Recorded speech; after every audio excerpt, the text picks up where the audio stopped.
मेंदड़ा की एक खबर है जहां पर किसानों की फसल भारी बारिश की वजह से बर्बाद हो गई है। ऐसे में किसानों को काफी ज्यादा आर्थिक नुकसान हो रहा है। तब सर्वे की कामगिरी शुरू करवाई गई है।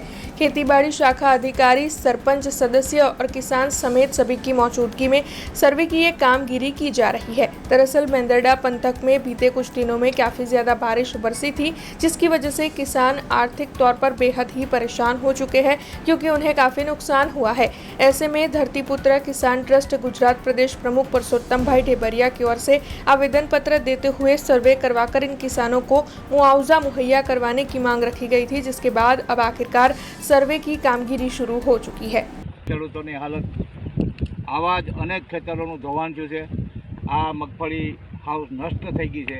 ખેડૂત પાયમાલ થતું રહે છે। સરકારશ્રીને મારી વિનંતી છે કે આ નુકસાનીનું પૂરતું વળતર મળે એવી આપના માધ્યમથી હું વિનંતી કરું છું। આ ખેતરો પણ ધોવાણા છે, બંધપાળા પણ તૂટ્યા છે અને ખેતરો નષ્ટ થઈ ગયા છે। માંડવી ફેલ થઈ ગઈ છે, ફસલ તમામ ખતમ થઈ ગયો છે।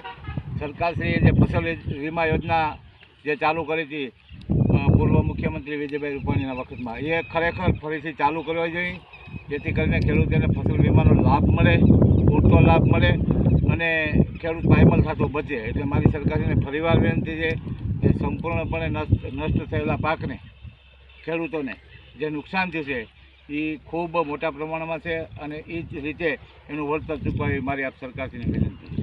हमसे जुड़े रहने के लिए हमारे YouTube चैनल को सब्सक्राइब करें और नई वीडियो की नोटिफिकेशन के लिए बेल आइकॉन को दबाएं।